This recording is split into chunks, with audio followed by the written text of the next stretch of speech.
eu tenho notado, não só aqui no nosso meio, mas na igreja como um todo, que a igreja está formando uma geração de pessoas decepcionadas com Deus. Eu oro pelo milagre, eu decreto o milagre, eu decreto a palavra de vitória, mas quando nós falamos sobre soberania problemática, eu quero que essa igreja, eu quero que o crente que escutar essa mensagem, ele esteja preparado para ter fé quando for vitorioso, porque a fé no momento vitorioso, ela é importante, mas ela é perigosa porque nós podemos nos ensoberbecer quando a vitória chega, quando a bênção é alcançada. Aí eu tenho fé, mas eu preciso de muito mais fé para que eu não fique decepcionado com Deus quando isso acontecer. Que eu não fique chateado e com ódio de Deus porque eu não alcancei aquilo que eu pedi com tanta fé. Eu preciso estar preparado na vida cristã para ter muito mais fé quando o milagre não acontecer, a despeito de ter milhares de pessoas orando, e mesmo assim o milagre não chegou, mas você fortalecer-se no Senhor e ter muito mais firmeza para poder manter-se firme e ajoelhar e adorar a Deus, mesmo que o diagnóstico seja o pior possível.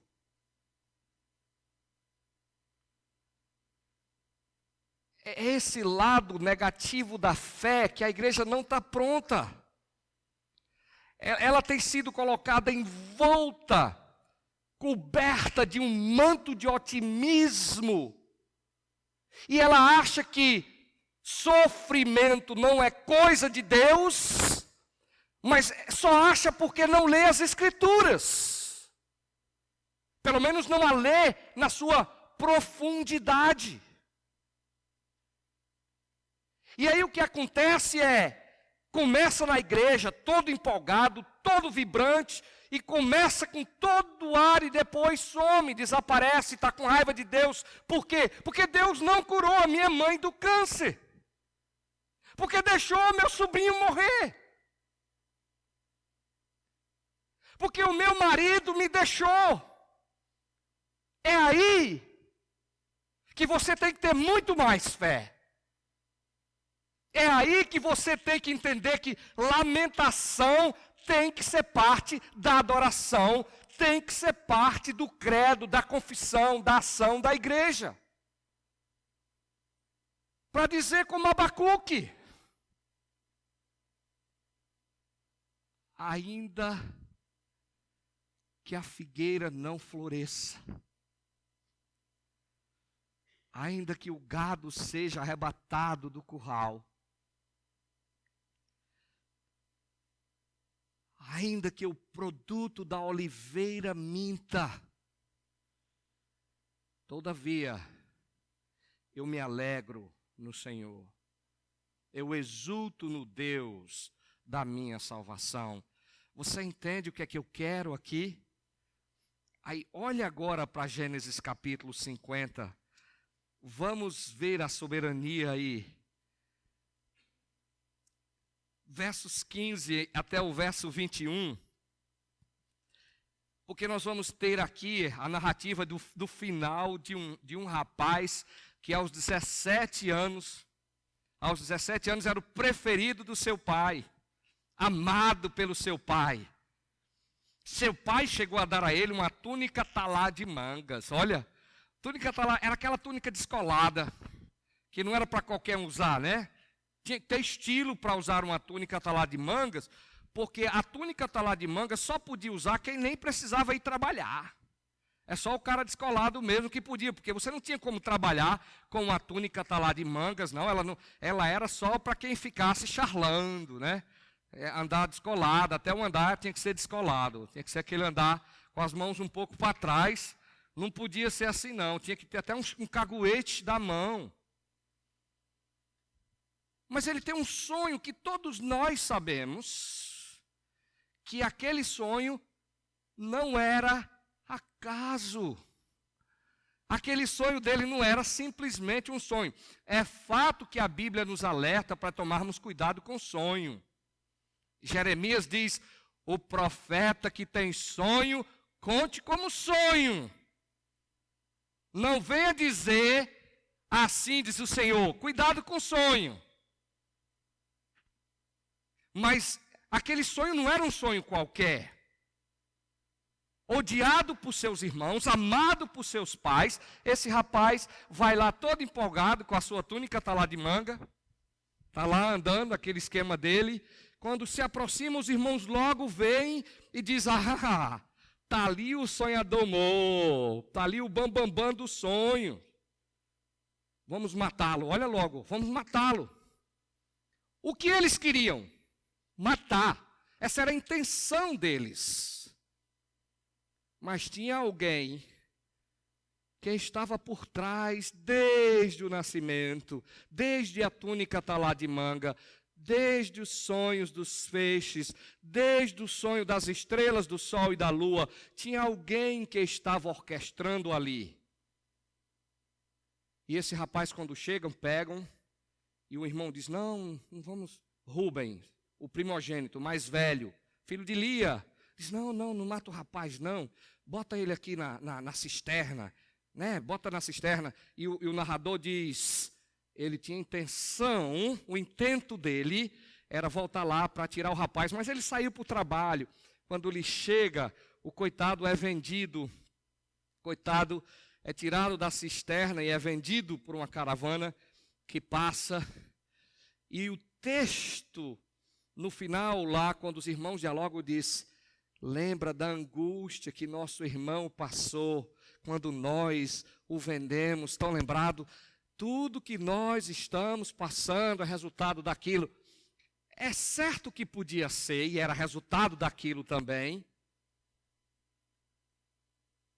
Mas tinha alguém orquestrando os detalhes, cada detalhe sendo encaixado. Alguém que estava lá, alguém cuja vontade não pode ser contrariada na perspectiva humana. Esse rapaz aqui, ele tem tudo para ser alguém amargurado, cheio de ódio, alguém que é cruel, alguém que poderia devastar e apagar da face da terra toda a sua família. Eis aqui a prova cabal de que o homem não é simplesmente um produto do meio. Essa máxima é mentirosa. Ele tinha tudo, mas tinha alguém orquestrando. Finalmente, todo o desenrolar da narrativa vocês conhecem, até porque nós assistimos a novela José do Egito. Assistimos, alguns de nós pelo menos. Mas aqui agora tem um episódio que preocupa aqueles irmãos. Porque eles achavam que, sabe, a única coisa que detinha José para que ele não nos matasse, se vingasse, era o nosso pai. Agora nosso pai acabou de morrer. E eles bolam logo um plano, e certamente eles mandam Benjamim como mensageiro, apesar do texto não dizer, mas era o que tinha mais acesso para chegar lá. Olha o verso 15, o que diz: vendo os irmãos de José que seu pai já era morto, disseram: é o caso de José nos perseguir e nos retribuir certamente o mal todo que lhe fizemos.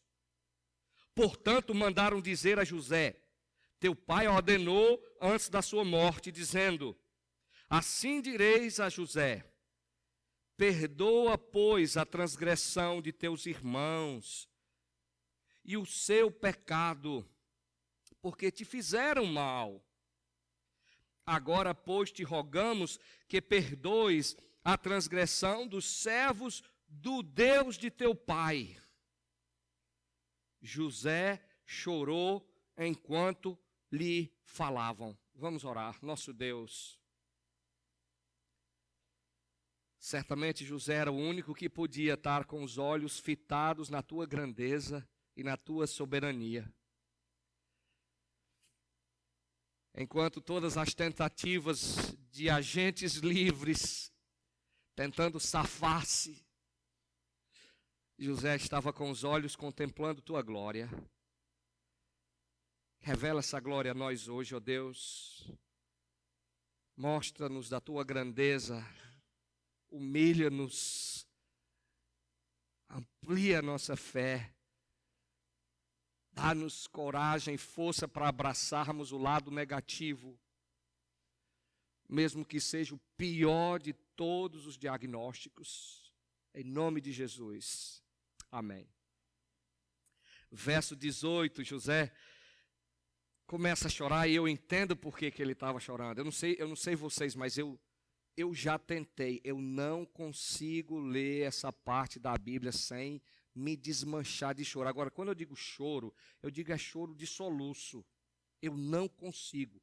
Eu fiz esse trato essa semana, eu digo, eu vou ler e eu não vou chorar.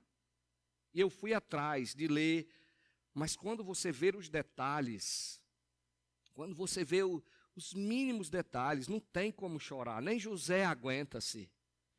E o verso 18 diz, depois também seus irmãos, claro que aqueles que haviam vendido a ele, intentado matar a José e fizeram todo o mal, chegaram-lhe prostrando-se diante dele, volta, não vou ler não. Aquele menino sonhador, o sonhador Mo, sonhava que os outros feixes se prostravam diante dele. E olha, isso já tinha acontecido outras vezes, mas aqui é a primeira vez que eles se prostram consciente. Nas demais, eles achavam que era o vice-rei do Egito. Agora não, agora é José, é meu irmão. Nas outras ocasiões, eles estavam se ajoelhando diante de um estranho poderoso. Aqui é diante de José, que tem sim na sua mão o poder da vida e da morte deles. Eles se prostram diante dele e diz, eis-nos aqui por teus servos. Como é que isso pode acontecer e tudo se cumprir detalhe por detalhe, cada item se encaixando, se não for por um ato soberano de Deus? Aquilo que o autor de Gênesis faz questão de dizer para nós que vai acontecer, acontece. Mas o que é importante aqui você notar é que em nenhum momento você vai ver os irmãos de José conversando mais ou menos assim. Olha o verso 19, a resposta de José. Respondeu-lhe José, não temais, acaso estou eu em lugar de Deus? Acaso estou eu em lugar de Deus? É muito difícil a tradução aqui. Primeiro, é que há uma possibilidade que nem seja uma pergunta, mas uma partículazinha da margem para isso. É possível que ele nem está fazendo a pergunta, ele está dizendo, não temais, eu pertenço a Deus, eu sou de Deus. É bem possível que ele está dizendo isso, irmãos, vocês estão com medo, eu sou de Deus, eu pertenço a Deus. Mas a forma de pergunta também se encaixa, e se for pergunta, a tradução está correta. Ele vai perguntar, acaso estou eu em lugar de Deus? É óbvio que não, a pergunta é retórica. Mas olha a verdade aqui, olha a soberania, presta bem atenção aqui. A soberania de Deus, a providência de Deus que governa cada detalhe, cada partícula, cada átomo, cada DNA, na ordem na qual se encontra, cada mapa do seu corpo, cada detalhe no universo que ele sustenta pela palavra do seu poder. Hebreus diz isso. Olha o que José diz. Vós, na verdade, intentastes o mal contra mim. essa mesma partícula de intentar, ter a intenção, ela repete-se no hebraico quando também ele diz, porém, Deus intentou bem para mim. Essa é uma tradução muito perto do hebraico, porque a palavra lá para intentar, intenção, aparece tanto para Deus, quanto para os irmãos. José diz a verdade. Vocês fizeram o que era mal. Vocês queriam me matar. Mas é claro que ele dá o primeiro alívio, né? Já pensou se José dissesse, bem, meus irmãos, 17 anos quando vocês me venderam, 22 eu passei na labuta, na cadeia, saí de lá mais 7, 22 com 7, 29, mais 7 anos de fome, vocês aguentaram 3 anos, 29, 32 anos com mais 17, rapaz, espera aí, então nós vamos agora ter uma conversa de pé de ouvido direitinho, porque vocês detonaram a minha vida, vocês fizeram... Ele não parte com esse espírito, mas também ele não justifica em nenhum momento o pecado e a ação voluntária, responsável, livre dos seus irmãos. Vocês intentaram mal, mas tem alguém que é soberano, olha lá, porém Deus o tornou em bem, para fazer como vedes agora, que se conserve muita gente em vida. Por que eu estou falando de soberania problemática, então? E por que eu estou tentando fazer-nos entender a relação de soberania de Deus e responsabilidade do homem, ou livre-arbítrio, se você quiser chamar assim, ou livre-agência? Eu quero claramente deixar expresso para cada um de vocês aqui, um por um, essas verdades que nós temos aqui. Um por um. Que Deus é soberano, ponto final. E o que é importante lembrarmos é que desde Gênesis, no jardim do Éden, quando o homem e a mulher resolvem desobedecer a Deus, nas ações individuais de Deus com indivíduos como Noé, como Abraão, ou qualquer um até Apocalipse, nós vamos perceber que Deus é soberano, mas em nenhum momento o homem deixa de ser responsável, porque Deus é soberano. Gênesis mostra o homem responsável, Apocalipse mostra o homem responsável. Essa é a narrativa das Escrituras. O que muitos fazem é, ou nega um, ou nega o outro. Por exemplo, um pregador muito admirado de muitos de vocês, posso falar o nome dele porque está no YouTube para você tomar cuidado e olhar, Ed René Kivitz. Ele vai ouvir na internet e se ele quiser conversar comigo, ele pode conversar. Mas Ed René Kivitz é muito famoso. O que é que Ed quis fazer? Ed não queria abrir mão do livre-arbítrio no sentido de a capacidade de fazer tudo o contrário. Ed queria dizer o seguinte, se o homem é livre, Deus não pode ver o futuro. Deus não pode ser soberano, Deus não pode ser onisciente, ou melhor, presciente, porque se ele ver o futuro, então ele sabe tudo que eu vou fazer, eu não sou livre. O que é que Ed fez? Ele desenvolveu, abraçou uma doutrina chamada Opnesgade, teísmo aberto, que foi também adotada no Brasil por um outro brasileiro famoso chamado Ricardo Gondim. Eu digo nomes porque tem livros escritos deles, tem comentário deles. Eu estou falando de indivíduos teólogos e quem escreve, quem comenta, e até eu aqui estou sujeito a qualquer coisa uma vez que está na internet. Ricardo Gondim disse, Deus não pode de forma nenhuma ser soberano, ele não pode porque se ele for presciente, então eu não vou poder ser livre. E eles abriram mão e limitaram a ação de Deus para conservar o homem livre no sentido libertariano que eles querem defender. Então alguns fazem isso, negam o lado da natureza de Deus a fim de manter o lado da natureza do homem. Outros fazem o inverso. trabalham só na transcendência de Deus, e Deus é tão soberano, e é de fato, mas ele abandona a relação de livre-arbítrio ao ponto de negar ao homem que eles realmente são responsáveis por seus atos. Ou seja, nega ao homem o fato de ser livre. O que eu quero dizer é que soberania, responsabilidade, apresenta realmente uma tensão. Mas o que eu não abro mão, e eu não tenho aqui a audácia de querer dizer, agora eu vou explicar, negativo, eu não vou explicar. Eu estou afirmando que não é algo para poder, não é um enigma para poder ser resolvido, é uma verdade para ser crida. O que eu sei de Gênesis até Apocalipse é que Deus é soberano e as Escrituras não negociam isso, e que o homem é responsável desde o Éden até o final, ele é responsável.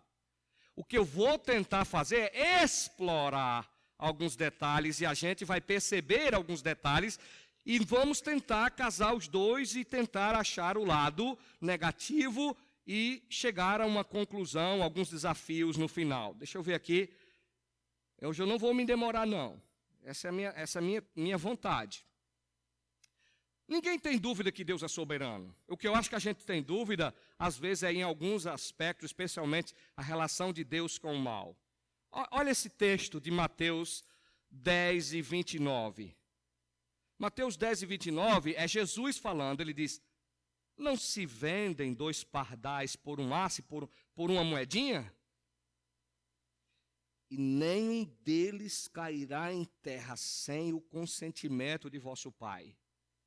Naquele contexto, pardal não vale nada. Pardal cair, pardal voar, não vale nada. Mas o foco não está no fato de que pardais caem e pardais voam, mas na verdade explícita de que Deus controla até aquilo que você despreza. Ele controla cada detalhe, o domínio dele sobre a natureza. Tem versículos N, vento, mar, até o mar obedece. Eu poderia continuar falando, eu só selecionei alguns. Agora, ações humanas, que é onde mais mexeu com o homem, aí a coisa, enquanto você estiver falando de cachorro, de pau, de árvore, é uma beleza. Mexeu com as ações humanas, incomoda um pouco mais. Mas olha esse texto de Isaías 14, 24. Jurou o Senhor dos Exércitos, dizendo, como pensei, assim sucederá, e como determinei, assim se efetuará. E ele está falando de ações humanas. Eu posso pegar esse versículo então e dizer, está vendo? O homem não é livre. Acabou-se. Mas quando eu continuo lendo, eu vejo Deus falando da responsabilidade dos assírios, da responsabilidade dos babilônios, das responsabilidades do homem.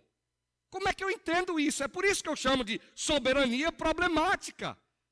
Porque os irmãos de José poderiam dizer o seguinte, é assim, José? Se eu soubesse disso, eu não tinha nem me ajoelhado. Foi Deus?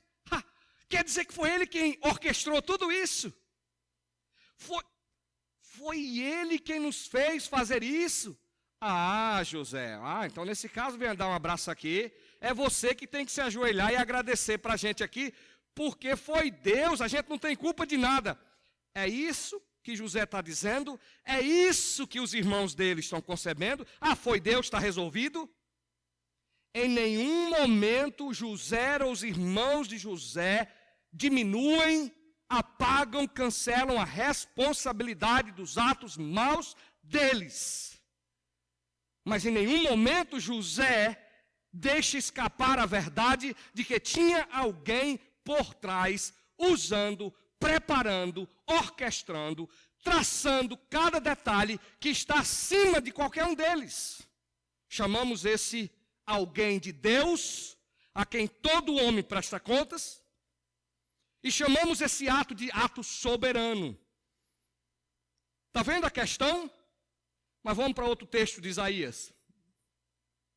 Isaías 49, eu vou agora só mais ler. Verso 9 até 11, 46, versos de 9 a 11. Isaías 46, 9 a 11. Lembrai-vos das coisas passadas da antiguidade, que eu sou Deus e não há outro, eu sou Deus e não há outro semelhante a mim, que desde o princípio anuncio o que há de acontecer, e desde a antiguidade as coisas que ainda não sucederão. Se eu parasse por aqui, não era? Ed Renekiewicz e Ricardo Godin dizendo, tá vendo aí, ó? Deus diz porque ele é presciente, eles vão negar isso. Eles dizem que Deus não vê o futuro. Eles dizem assim, Deus se relaciona conosco como um jogador de dama ou um jogador de xadrez. Quando você mexe uma pedra, Deus é inteligente. Ele não está vendo, não. Mas ele se relaciona conosco assim. Ricardo Gondim, ele vai usar até a ilustração do porto. Ele diz, um cara que trabalha num porto, um homem bruto, que pega saco, ele é bruto, ele joga saco. Quando ele chega em casa e vê a filhinha recém-nascida, ele abre mão de toda a força. Aí ele começa a cuidar e tal. Essa ilustração pode ser verdade, mas ela não tem nada a ver com a realidade daquela que as Escrituras revelam. Deus vê o futuro, Deus tem presciência mesmo, Ele vê e aí Ele vai além disso. Olha que esse texto vai além de presciência. Olha o que ele diz, que digo, o meu conselho permanecerá de pé. A palavra ali é propósito, o meu propósito permanecerá de pé. Farei toda a minha vontade. Eu disse, eu também o cumprirei. Tomei este propósito, também o executarei. Você precisa ainda que eu argumente o fato de que Deus é soberano, mais do que o que Ele declara por si mesmo, da sua própria boca? Será que é necessário isso?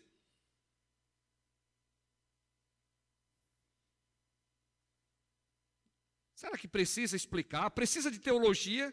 Porque algumas pessoas veem teologia como coisa de homens, esquece que teologia tem a ver, é palavra de Deus também, mas será que eu preciso de teologia para afirmar essa verdade, ou é melhor ficar com Isaías?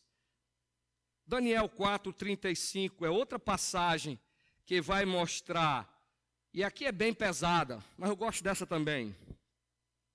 Todos os moradores da terra, Daniel 4:35, são por ele reputados em nada. O homem sempre quer ser alguma coisa, né? A gente até acha que a gente é alguma coisa. Às vezes a gente precisa até falar de lógica, porque o nosso conceito de lógica não parece ser adotado por Deus. Seja o Organon de Francis Bacon ou de Aristóteles, o que quer que seja, a lógica de Deus não é igual à nossa lógica. No meio de 7 bilhões de pessoas, Deus pega a sua pinça, eu vou usar uma linguagem assim mesmo, e Ele pega você e tira do meio disso aqui, com uma pincezinha, e Ele tira você de lá. Aí você acha que Ele foi impressionado com você? Deus está impressionado porque te notou e você é muito importante. Eu sei que a gente gosta disso. Mas as Escrituras são bem expressas. Todos os moradores da terra são por ele reputados em nada. Ou seja, não existe nada em nós que impressiona a Deus. É tolice nossa querer achar a nossa importância em nós mesmos. Porque a Bíblia é bem clara disso. Eu sei que alguém diz assim, irmão, você é muito importante. Cristo derramou o seu sangue, você é importante para Deus, Ele trocou, foi o seu filho por você, olha o seu valor! Não é não? Chega, a gente fica todo arrupiado. Agora, quando a gente olha pelo prisma das Escrituras, esse é o meu valor. Agora, a reputação de Deus por causa do meu pecado, a glória de Deus por causa do meu pecado, estava rebaixada, humilhada. Sabe por quê? Porque nenhum Deus justo pode deixar pecados passarem em branco, e Ele deixou por séculos. Romanos fala sobre isso, por séculos. Ele não considerou os pecados de outrora, tendo Deus ignorado os pecados de outrora. Capítulo 4. Então, onde é que está o meu valor? Não está o meu valor. O valor está na glória dele. A sua glória tem sido humilhada, então, ele é tão digno, que para a sua glória ser restaurada, o seu filho, Deus, homem, teve que vir se humilhar, rebaixar, a fim de corrigir, no seu plano, algo que estava humilhando Deus. Aí eu quero ser algo, mas eu sou nada. E segundo a sua vontade, ele opera com o exército do céu e os moradores da terra. Não há quem lhe possa deter a mão, nem lhe dizer que fazes. Precisa algo mais do que isso.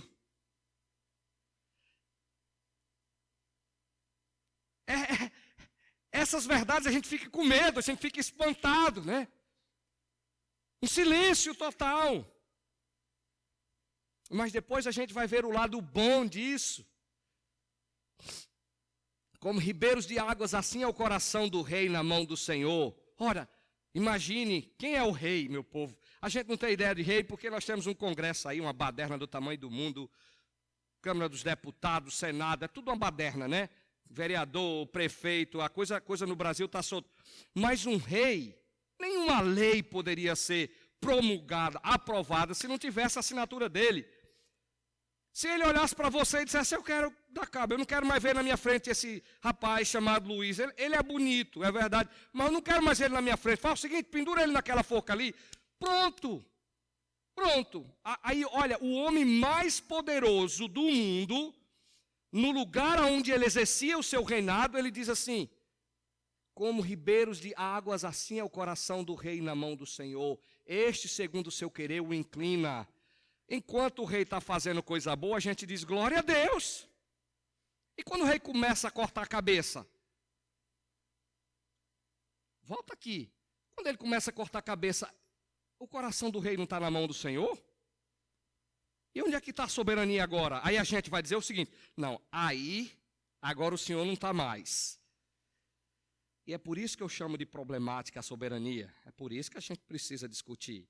Vou ter que adiantar, mas vai dar certo, viu? O que é a minha proposta? A minha proposta é essa das Escrituras. Responsabilidade humana, o homem é sim responsável por todos os seus atos. E em nenhum ato que o homem faça, ele pode estar fazendo fora do controle de Deus. Nenhum. Ele é soberano. Chamamos esta posição de compatibilista. Mas eu vou encaixar o que eu quero dizer e como eu vejo essa compatibilidade. Vamos ilustrar rapidamente? Não precisa nem você abrir lá. Vamos ver o compatibilismo aqui no livro de Jó. Você vai ver aqui, ó, tudo aqui é referência de Jó. Jó, coitado, está lá numa beleza, fazendo festa, seus filhos curtindo a vida doidado, né? Festa, tudo correndo bem, e Jó fazendo seu sacrifício, preocupado realmente com Deus. Deus abre um diálogo no céu com Satanás, capítulo 1. Deus é quem provoca o ladrão. E Deus diz assim, ei, viu lá meu servo Jó? Olha lá. Beleza lá, ó. Íntegro, fiel. Satanás, então, achando o espertalhão, dizendo, o Senhor tem dado tudo para ele, a moleza. Quem é que não vai querer adorar a Deus se o Senhor dá tudo? Nessa brincadeira, Satanás pede autorização para arrancar tudo de Jó. E começa assim, Deus dizendo, tudo está em teu poder. Olha quem tem o poder final. Olha quem tem a ultimidade. Eu vou usar esse termo, ultimidade. Olha quem tem o poder. Olha quem diz a Satanás, tudo está em teu poder, somente contra ele não estendas a mão. Ele disse isso para Satanás. Ele diz, tudo está em teu poder, só não toca nele. E Satanás não tocou em Jó até segunda ordem. Mas aí, olha, Satanás sai da presença do Senhor. Não é? Satanás sai. Saiu Satanás da presença do Senhor, e aí começa a desgraceira na vida de Jó. Só que a gente não vê Satanás. A desgraceira na vida de Jó começa, mas Satanás não é visível lá. Olha quem está lá aprontando. Primeiro, Sabeus. Né? Sabeus não é aqueles que sabem muito. Sabeus. Os sabeus, povos ali do Oriente Médio mesmo, mas os sabeus, eles então vão passando por lá, atacam, levam vários das bestes dos bens, vários dos bens de Jó e matam os servos a fio de espada. Você acha que Satanás está por trás dos sabeus ou não está? Você tem dúvida disso? Está lá Satanás, mas quem foi que deu o poder a ele e disse, todo o poder aí está na tua mão, só não estendes contra ele. Quem é o alvo? É Jó. Quem deu a ordem última foi Deus. Olha como a coisa vai. Os sabeus fazem o que fazem. Agora, depois não tem mais nenhum humano envolvido, o fogo do céu cai, faz a maior desgraceira, queima as ovelhas, queima os servos, e o texto diz, fogo de Deus.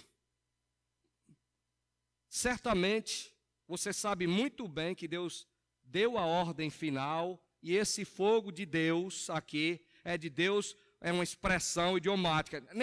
Só tem uma parte na Bíblia que diz que choveu sem ser pessoal. Porque choveu, caiu dos céus, choveu, Deus faz chover. Esse fogo de Deus caiu dos céus, quer dizer, algo da natureza, e queimou as ovelhas. Você acha que Satanás está por trás aqui ou não está por trás? Você tem dúvida que Satanás está por trás? Tem dúvida que ele também pode fazer cair fogo do céu? Basta ir para o Apocalipse. Mas quem está por trás aqui de tudo, vai olhando como a coisa vai. Agora vem os caldeus. Os caldeus passam, deram sobre os camelos, os levaram os camelos, mataram os servos. Aí, olha, Satanás, agentes pessoais, fenômeno da natureza, agentes pessoais. Aí agora outro fenômeno da natureza, grande vento do deserto deu nos 4 cantos da casa, a qual caiu sobre eles, os filhos de Jó, e eles morreram. Acompanha aqui para você ver. Aí volta de novo quando finalmente Jó perdeu os filhos, perdeu tudo, não tem nada. Ele cai de joelho, rasga as suas vestes, coloca cinza sobre a cabeça, sinal de tremenda tristeza, e diz, o Senhor deu e o Senhor tomou, bendito seja o nome do Senhor. Responda para mim, por favor, essa pergunta. Quem, na verdade, ou na sua ultimidade, quem é soberano diante de todos esses fatos que você está ocorrendo, que você está vendo? Quem está, na verdade, no controle? Satanás, os sabeus, os caldeus, o fogo, o vento ou Deus? Observe que todos esses são agentes livres e esses são fenômenos da natureza. Um mundo caído, é óbvio que tem isso. A grande questão e a nossa relutância é como um Deus bom se relaciona com coisas más. Será que não é isso que a gente questiona? Como um Deus bom se relaciona. Agora, nenhum de nós está preocupado em notar essa verdade aqui, não. Jó sabia muito bem, mesmo que ele não tinha a mínima ideia, o que foi esse diálogo lá, ele não tinha a mínima ideia. Ele sabia que tudo é de um Deus que controla. Esse é o dilema do livro. E Jó, coitado, morre, depois de ter sido abençoado, morre e nunca soube que tudo começou porque Deus teve um diálogo e foi dar uma autorização a Satanás. Satanás é um instrumento também de Deus. Ele é alguém que só pode atuar de acordo com a esfera da soberania de Deus. Se Deus disser, não faça, não faz. Como é que eu explico uma série de problemas? Vamos puxar a carruagem, vamos tentar entender um pouquinho aqui. Esse homem aqui, Berkouwer, é um grande teólogo. Ele diz o seguinte, as escrituras em si nunca apresentam a providência, soberania, em sua relação com o pecado por meio de um argumento teórico, mas sempre na realidade histórica do poder invencível de Deus e nossa responsabilidade contínua. Se eu voltar à figura, então, Satanás vai dizer para Jó, eu não tenho nada a ver com isso, viu, Jó? Deus é soberano, eu sou inocente. Os sabeus, os caldeus vão dizer, eu não tenho nada a ver. Quem foi que mandou? Não foi Deus? Você não vai encontrar essa linguagem nas Escrituras, ela não está preocupada em nenhum momento, nenhum minuto sequer. Mas vamos puxar a carruagem. Eu fiz alguma coisa aqui. Pronto. O que foi que eu fiz?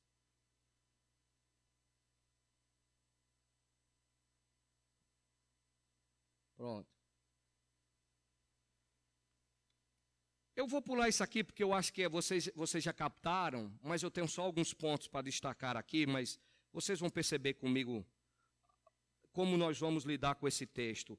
Lá no verso 45 de Gênesis, volta lá rapidamente, verso 45 de Gênesis.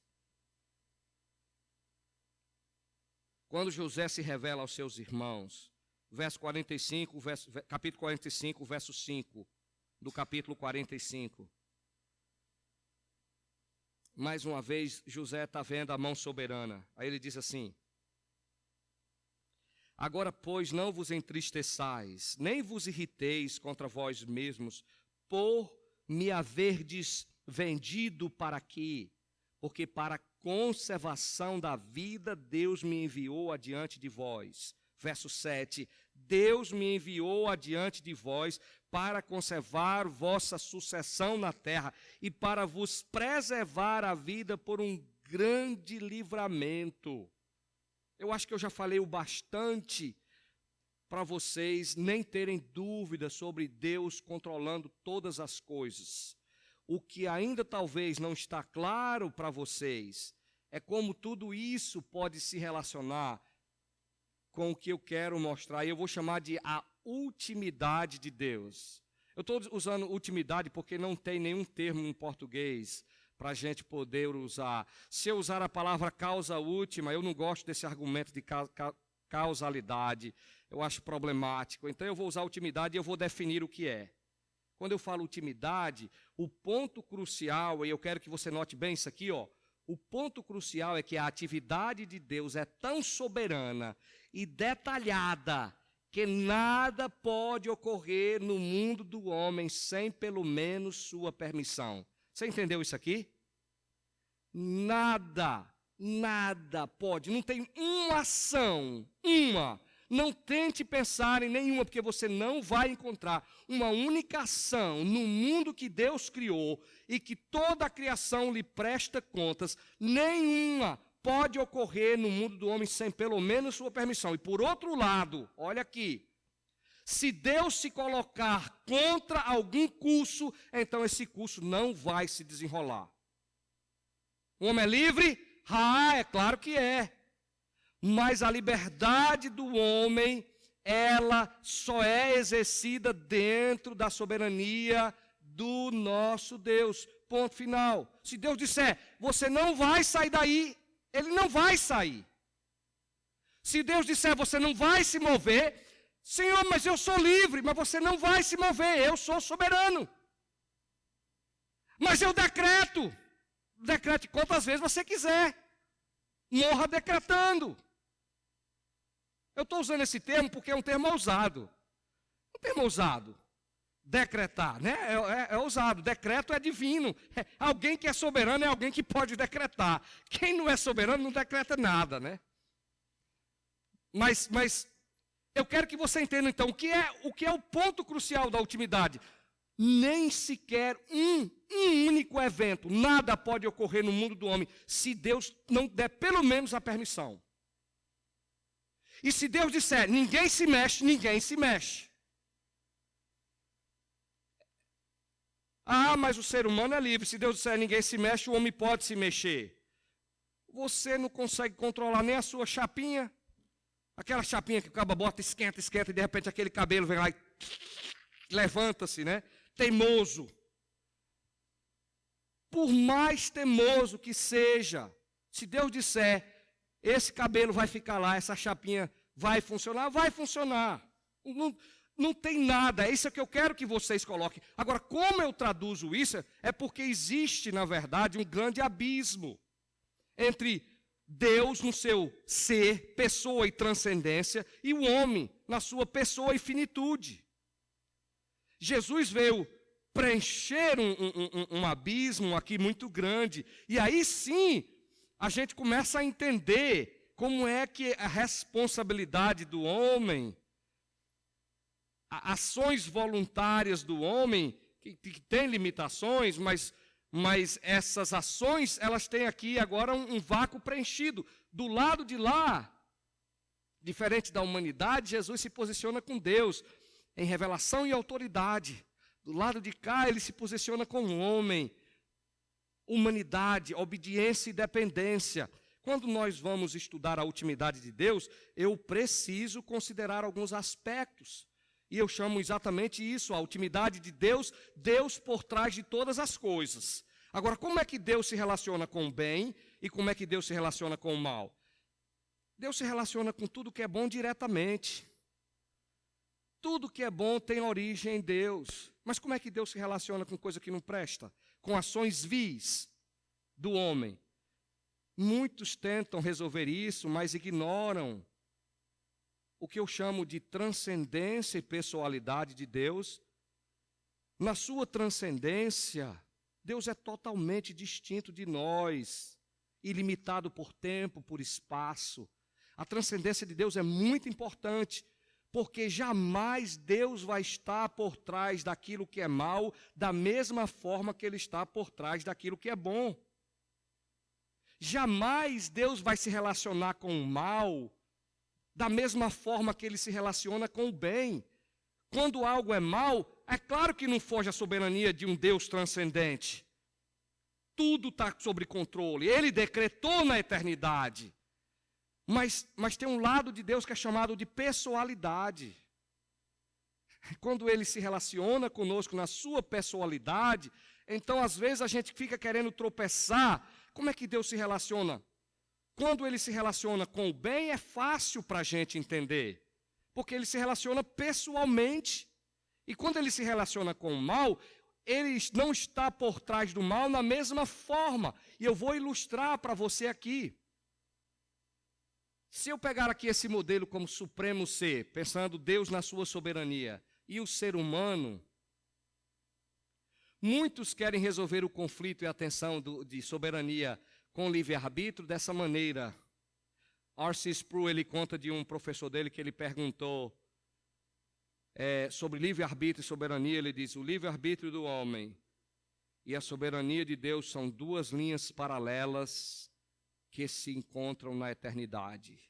Ele era aluno no seminário, ele disse: duas linhas paralelas que se encontram na eternidade. Ele foi jogar ping-pong, ele disse que ficou jogando ping-pong, e disse: duas linhas paralelas que se encontram na eternidade. Muito profundo isso. Depois de pouco tempo, ele disse: espera aí, mas se são paralelas, como é que elas vão se encontrar? Elas não são paralelas? Ele disse: isso não respondeu, foi nada, eu vou estudar que é melhor. Porque tem muitas respostas que vêm e a gente não entende. Mas se a relação da soberania de Deus for dessa forma, eu acho que tem um problema muito sério e elimina muita coisa aqui. O problema que eu acho é que quando a gente vai para os dados das Escrituras, e tem um autor que coloca essa ilustração, ele é usada também pelo D.A. Carson, o Fish vai usar, e ele dá uma explicação que eu acho interessante, está vendo aqui a soberania? Quando eu venho encaixar a liberdade do homem, observe a complexidade.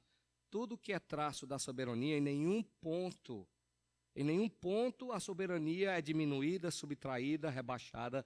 Em nenhum momento o homem deixa de ser responsável e livre, mas olha como a coisa funciona. Olha a complexidade da coisa. Eu acredito que aqui descreve mais, porque ali nós vamos perceber que mesmo na mais vil de todas as ações que o homem pode fazer, o homem não pode escapar da esfera da soberania divina. Nós não temos problema com isso. Qual é o nosso problema? O nosso problema é sempre a questão da ultimidade de Deus com o homem. E aqui tem agora a minha ilustração final. Qual o lado negativo da ultimidade? É que mesmo meus atos pecaminosos não podem escapar da soberania de Deus. Sabe aqueles pecados maravilhosos? Bruna me recomendou um livro, eu já tinha lido 6 vezes, mas Bruna me recomendou um livro, Esses Pecados Maravilhosos, do John Piper. Ela disse, pastor, eu estou lendo um livro aqui, mas eu não estou conseguindo entender não, mas o livro é muito bom. Eu disse, pastor, o que é mesmo que ele quer dizer?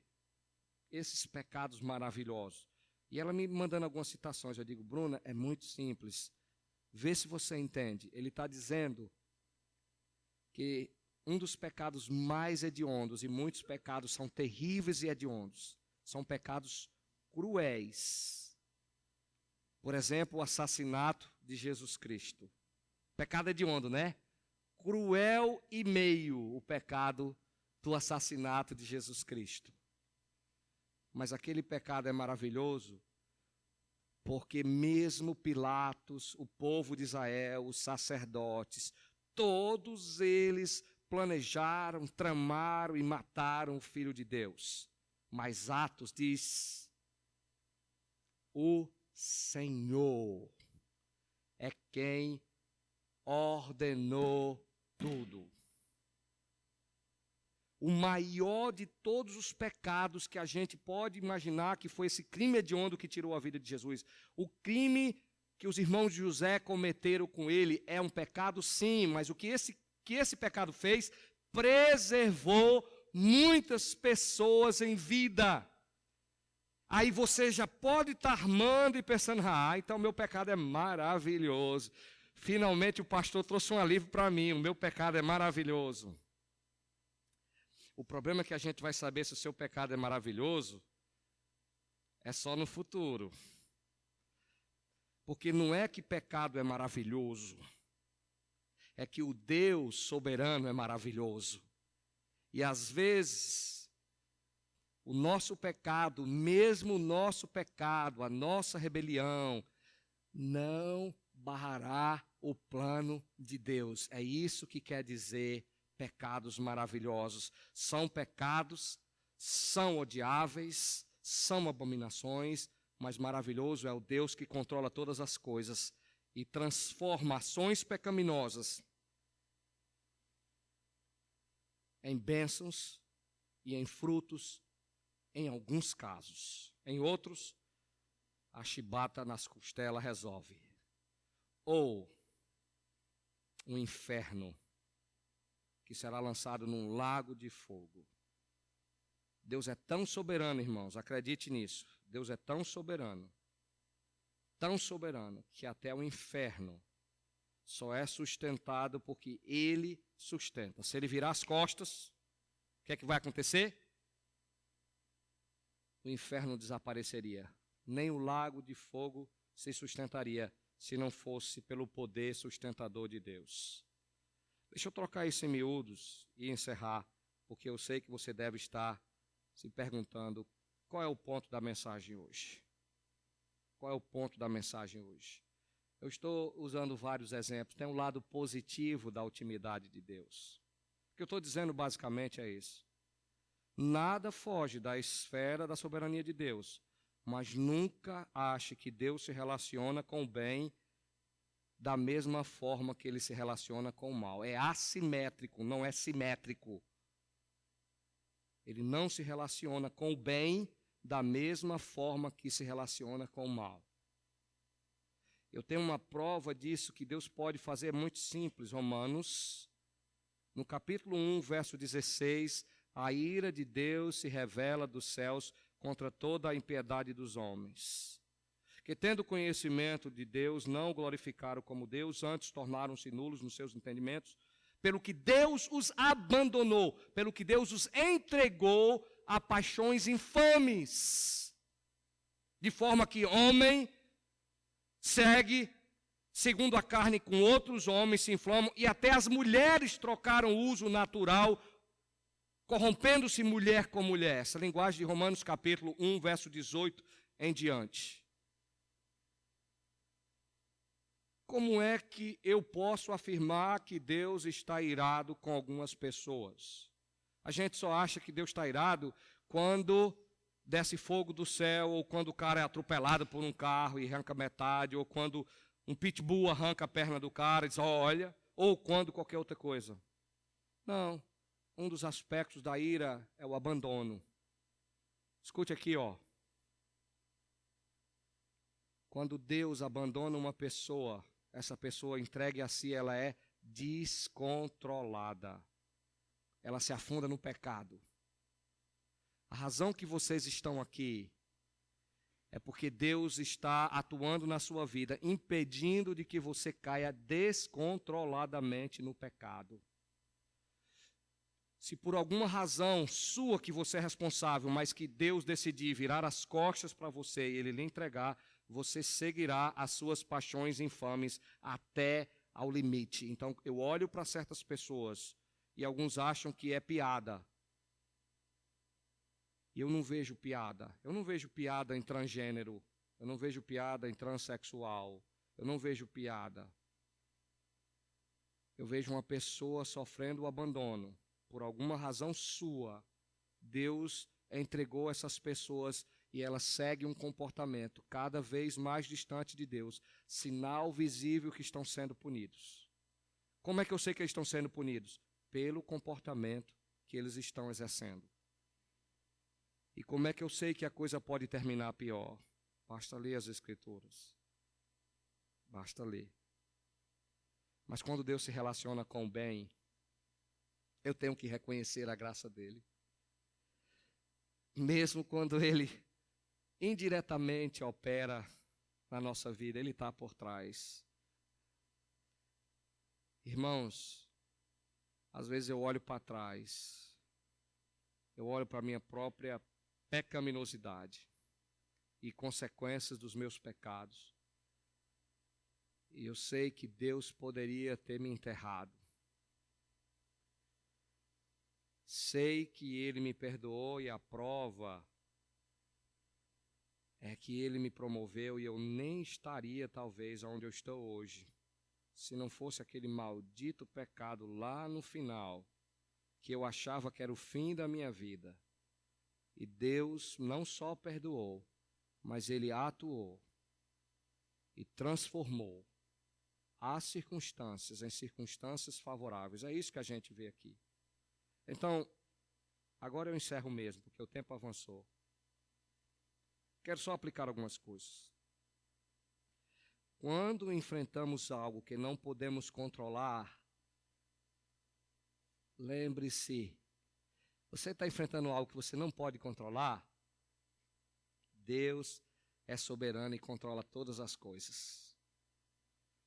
Você está entendendo a questão? Por que é bom ter um Deus soberano? É porque tem coisa que eu não tenho como controlar, eu não tenho como mudar. Sabe aquele marido que está escapulindo da sua mão? Está escapulindo, você está tentando, ele está se distanciando e ele não muda e está tudo fora do controle. Deus controla todas as coisas, não está escapando do controle dele. O tempo é o seu aliado. O que você precisa fazer é confie na soberania de Deus. Olha, não venha manipular e depois agradecer a Deus. Não venha fazer a coisa torta e depois vem para cá dizer, vou agradecer a Deus. Deus não tem nada a ver com isso. E quando eu digo isso, eu estou querendo dizer que Deus não é responsável por suas ações. Ele é responsável, é você. Mas vamos pensar naquela doença. Aquela doença que a gente não sabe se a gente vai escapar. Aquele diagnóstico que a gente está com medo. Mesmo lá no nosso coração, tem hora que a gente pergunta, será que eu vou morrer? O que é que eu quero te recomendar? E não é fácil. Não é fácil. Eu estou falando e você dizer, ele não está na minha pele. Não foi com ele. Eu só quero fortalecer a tua fé e dizer o seguinte: você não controla o diagnóstico, mas Deus controla. Pastor, se Deus então controla e Ele sabe de todas as coisas, para que eu devo orar? Porque Ele mandou orar. Ele mandou orar. E oração, antes de ser algo que move a mão de Deus, porque não é algo que glorifica a Deus, quando eu reconheço quem é que está no comando. Quem é que controla? Eu não controlo. Então, a soberania me humilha. Ela me humilha, ela dobra o meu joelho, ela diz: Deus, eu não controlo, eu sei que o Senhor é. Eu sei que o Senhor controla. Se o Senhor quer me humilhar, me humilha. Mas o Senhor pode mudar. Ele pode mudar o pior dos diagnósticos. Ele pode mudar o maior de todos os corações endurecidos. Ele pode sim fazer tudo o que lhe agrada. Então confia. Porque tem dois lados da fé que a gente precisa agora preparar-nos. E se você captar essas duas partes finais, os dois lados da fé, então eu digo assim: eu cumpri algum propósito nessas semanas. Quase 8 semanas. Uma delas é essa: fé nos capacita para a vitória, para que eu não me ensoberbeça e me corrompa. Eu preciso ter fé na soberania de Deus, eu preciso ter fé quando eu recebo uma bênção. Por quê? Porque eu sei que eu preciso de uma fé estável, a fim de que eu não comece a me ensoberbecer. Quantas pessoas já pediu bênção de Deus e quando chega, pede com fé, chega fervoroso, fervorosa, empolgado, empolgada, e na hora que a bênção chega, aí já não fala mais com o vizinho, já vem muito pouco na igreja, já não tem mais as mesmas amizades, já olha para as pessoas de cima para baixo. Então, eu preciso de fé, mas a fé, ela me capacita para a vitória. Eu tenho que ter fé na vitória, mas eu preciso de muito mais fé quando eu tiver que encarar uma derrota. Porque se eu não tiver fé na derrota, eu vou me diminuir e vou ficar decepcionado com Deus. E é por isso que vivemos num período de decepção com Deus. Eu mostrei a minha sala hoje.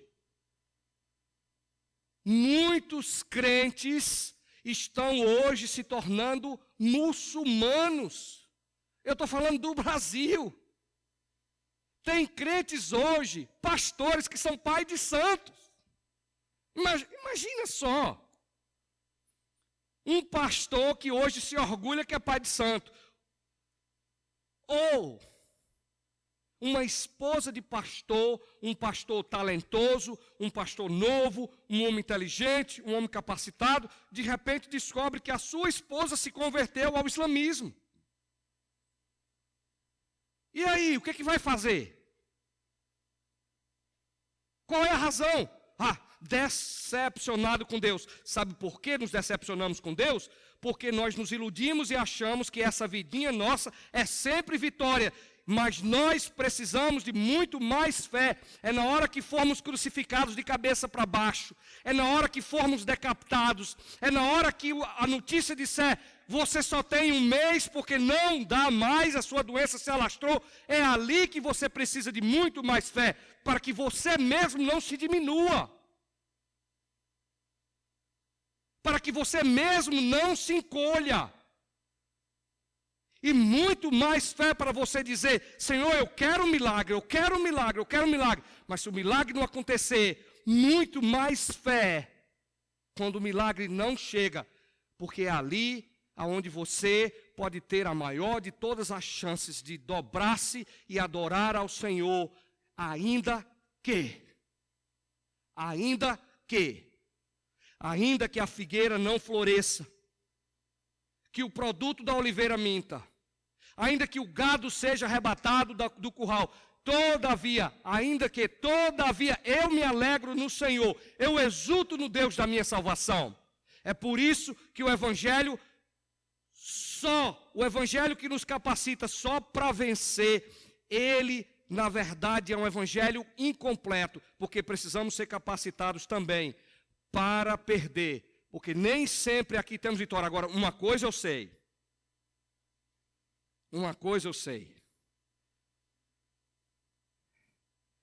Deus já disse o resultado final. E eu vou falar baixo. Jesus disse: tende bom ânimo. O que foi que ele disse? Eu venci o mundo. Tende bom ânimo. Eu venci o mundo. Tende bom ânimo. Eu venci o mundo. Eu já sei o final. Ele já contou para nós. O que é que eu faço nesse inteirinho? Chamar o grupo de louvor para a gente adorar e saber o seguinte: lamentar também é parte da nossa adoração. Amém? Seja Deus louvado.